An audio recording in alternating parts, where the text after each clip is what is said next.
Kalau dari lihat gambar-gambar dan foto-foto yang kami saksikan entah di Aceh, entah di Sumatera Utara, sepertinya kayu-kayu yang hanyut itu kayu-kayu hasil tebangan itu.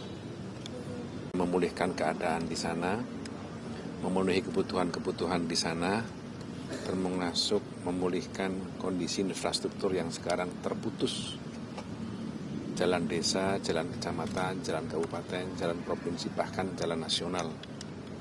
Sehingga arus jasa, arus komunikasi juga terputus.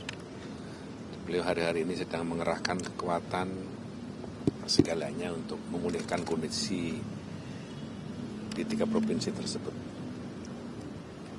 Yang agak serius tadi apa, Pak? Untuk yang agak serius? Ini yang serius. Oh, itu yang serius. Tadi membahas tindak lanjut nggak, Pak, yang akan dilakukan setelah dari tinjauan kemarin?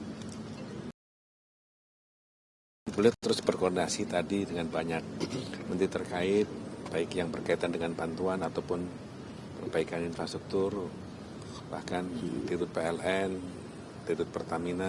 Pak, terkait bencana ini banyak masyarakat dan desak presiden untuk menetapkan status darurat bencana nasional, Pak. Ini mungkin Pak pertimbangan pemerintah atau presiden tidak menetapkan status itu? Ya, pemerintah bisa mengendalikan situasi dan keadaan secepatnya dan sekarang sedang dilakukan bersama dengan pemerintah daerah dan provinsi.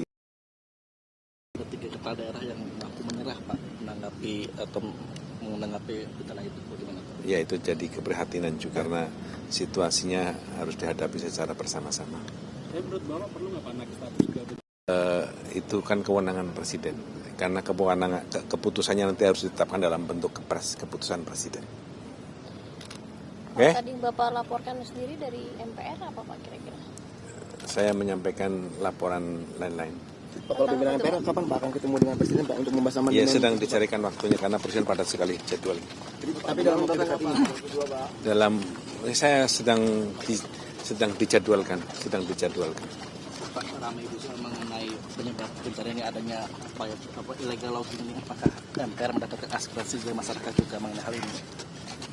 Kalau dari lihat gambar-gambar dan foto-foto yang kami saksikan entah di Aceh, entah di Sumatera Utara, sepertinya kayu-kayu yang hanyut itu kayu-kayu hasil tebangan itu.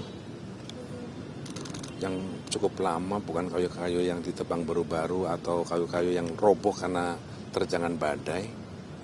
Jadi itu artinya yang menjadi salah satu sebab kebijakan lingkungan harus sangat serius memperhatikan ini sebagai sebuah faktor di kemudian hari yang bisa menimpa anak cucu kita kalau kita lalai dan abai dalam urusan ini.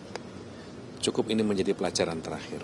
Pak, tapi presiden sudah mendapatkan info, Pak, penyebab banjir ini tuh apakah emang karena pembalakan liar atau karena apa? Sudah. Karena apa, Pak? Sudah. Karena pembalakan liar berarti emang, Pak? Sudah dapat masukan yang komprehensif. Banjirnya karena pembalakan liar ya, Pak Muzani? mendorong untuk langkah hukum, Pak? Nah, sudah ke mobil dulu ya.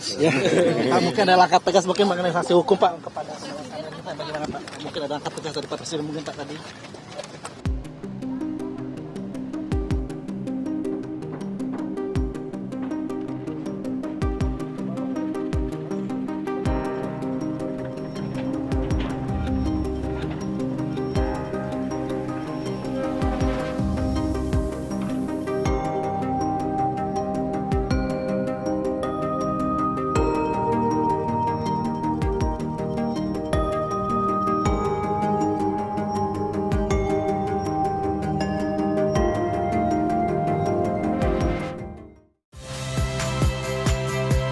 Saya Priska Clarissa.